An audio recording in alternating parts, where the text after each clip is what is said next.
পরিত্যক্ত জরাজীর্ণভাবে বাড়িটি এখন রয়েছে। এখানে একদিন গাড়ি ছিল 50টা সরকার অবস্থানটা দেখবেন না।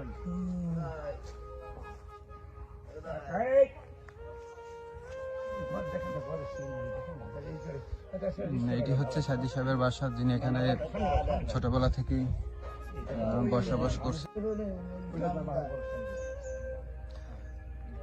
একদম সাধারণভাবে জীবনযাপন করছিলেন এখানে তিনি। একদম দেখেই বোঝা যাচ্ছে যে এখানে এসে যেখানে আমাদের বর্তমান রাজনীতির প্রেক্ষাপটে যেভাবে আলিশান বাড়িতে থাকতে জীবনযাপন করতেছেন বর্তমান রাজনীতিবিদরা, সেখানে আল্লামা দেলোয়ার হোসেন সাইদি সাহেব একদম সাধারণভাবে জীবনযাপন করছেন এখানে। এটা হচ্ছে তার বাড়ি পিরোজপুর জেলার ইন্দুরকানী উপজেলার সাইদখালী গ্রামে।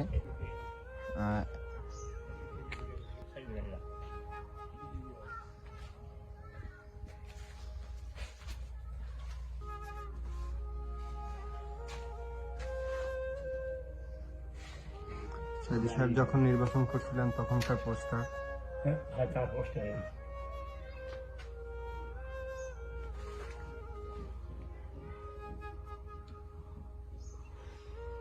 আচ্ছা, আপনার নাম কি? ফারুক শেখ, মোহাম্মদ ফারুক হোসেন শেখ। এখানে তো সাইদি সাহেব থাকতেন। জি। তো তাদের কি শুধু বাড়ি একটাই? সেই একটাই বাড়ি।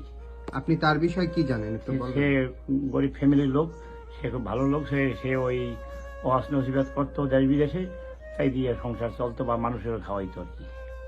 তিনি যখন এমপি ছিলেন এখানে, তখন কি তিনি এই বাড়িতেই থেকে? এই বাসায় থাকতো, এই বাসায় থাকতো এবং মাঝে মাঝে বোনের বাসায় থাকতো। এখন তার পরিবারে আছে কারা? তার পরিবারে আছে তো 3 ছেলে এবং 1 বোন, আর ওই তার মা পরিবার আছে, দেশের পরিবার আছে, আর চাচাতো ভাই ছেলে আছে 1জন। তো আমরা শুনছি যে তার অনেক সম্পত্তি। না, এখানে অনেক 3 বিঘার কম আছে জমি, 3 বিঘার কম আছে জমি। গরিব ফ্যামিলি, দেখেন না বাড়ির গাছ গাছে কাটিয়ে নিয়ে গেছে মানুষের, তারপর অত্যাচার হয় বলে বাড়িতে, বুঝলেন না? কি করবো কি আমরা দেশে ভাইয়া। তো তার বাড়িটি কি তার ছেলেরা কি রক্ষণাবেক্ষণ করার ইচ্ছা করে না, যে এটারে সুন্দর মানুষের ভাঙ্গি চুরি ফেলাই দিতে? মানে আপনার বিভিন্ন মহলের লোকজন এসে ভাঙে ফেলা? হ্যাঁ হ্যাঁ, বিভিন্ন রকমের লোকজন এসে। আচ্ছা, এই বাড়িটি কি তিনি করছেন না তার বাবা করছিলেন? তার বাবাই করছিল, তারপরে সে একটু মারামত করেছে সে। এইটা হচ্ছে আপনার জানলেন যে সাইদি সাহেব এখানেই ছিলেন, খুব সাধারণভাবে জীবনযাপন করছিলেন এখানে, এবং তার বাড়িটি জানা যায় যে বিভিন্ন দুষ্কৃতীরা এসে ভেঙে ফেলে এবং একদম এইগুলো দেখে এইগুলো বিক্রি করেন, এগুলো ভিডিও করেন, এগুলো ভিডিও করেন, এগুলো একটু ওই কাছারি গাড়ি ভিডিও করেন। এই দেখেন কাছারি গাড় ছিল ওখানে, সেটা এখন নেই।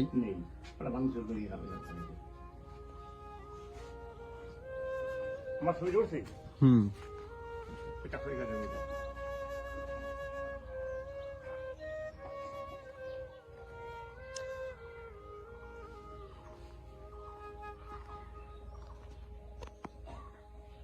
সাইদি সাহেব লাস্ট কত সাল আসছিল এখানে?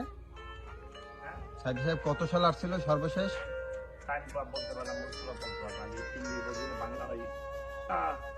কত বছর হইবে? আপনার হচ্ছে 4, 5, 14, 15, 20 বছর হবে না? 14, 10 বছরের মতো। দর্শক, আপনারা দেখলেন যে আমরা এখন আছি সাইদখালী গ্রামে, ইন্দুরকানী উপজেলার, যেটা সাবেক জিয়ানগর ছিল, বর্তমানে যেটা নামকরণ পুনরায় করা হয়েছে ইন্দুরকানী। সেই ইন্দুরকানী উপজেলার সাইদখালী গ্রামে আল্লামা দেলোয়ার হোসেন সাইদি সাহেবের বাড়িতে। তিনি এই বাড়িতেই ছোটবেলা থেকে বসবাস করছেন, এবং যখন তিনি সংসদ সদস্য হিসাবে ছিলেন তখনও তিনি এখানে এসে ছিলেন, এবং এখানেই তার পরিবারের সবাই থাকতেন আর কি, যা এখন কেউই থাকে না। বাড়িটি একদম পরিত্যক্তভাবে রয়েছে।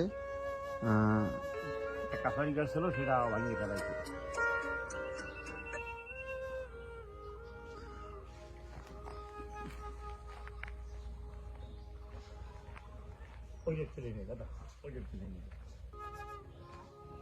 এই কাছারি ঘরে কি কেউ আসলে এখানে বসতো না? এইটা ছিল তার কাছারি ঘর। এখানে তিনি বসতেন, বই পড়তেন এবং যারা দূর থেকে আসতেন মেহমান তাদের এখানেই রাখা বিশ্রামের জন্য বসাতেন, কিন্তু সেটা এখন নাই, ভেঙে ফেলা হয়েছে।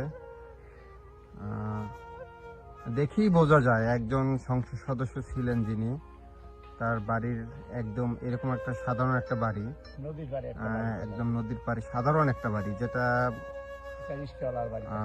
এর থেকে আমার মনে হয় বর্তমানে একজন দিনমজুরের বাড়ি বর্তমানে এর থেকে ভালো থাকে।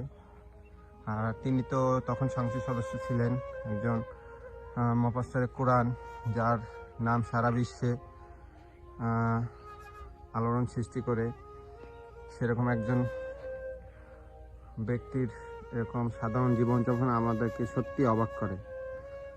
তিনি মারা গিয়েছেন, আল্লাহ তাকে জান্নাতুল ফেরদৌস নসিব করুক।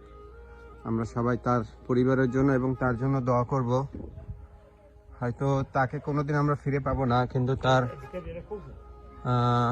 আদর্শ, তার ইসলামিক চিন্তা, দেখেন বিচার দিলে খাওয়া নাকি দেখেন বিচার ছাগল বাস করে, দেখেন ওই দেখেন মানুষ, ওই দেখেন ছাগলের লাদি উড়ে দিয়ে যান, ওই ছাগলের লাদি ছাগল বাস করে। এটা হচ্ছে একদম ঘরের ভিতরের অংশ। বর্তমানে এখানে ঘরের ভিতরে ছোট ছোট রুম, এই হচ্ছে পাটাতন, এইটা তুলে যান।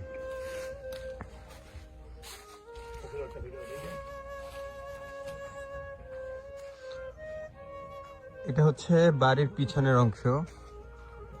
এটি ছিল তাদের রাস্তা, যেখান থেকে তিনি বাড়িতে ঢুকতেন। এটা হচ্ছে পিছনের অংশ। এই পিছনের অংশটি আমরা ভিতরে দেখাই। এই যে আপনাদের ভিতরে দেখালাম, এটা ছিল পাকঘর। হয়তো সাইদি সাহেবের স্মৃতি ধরে রাখার জন্য বাড়িটি এখনো রেখে দেওয়া হয়েছে, যাতে করে মানুষ এসে দেখতে পারে তিনি কিভাবে বসবাস করতেন।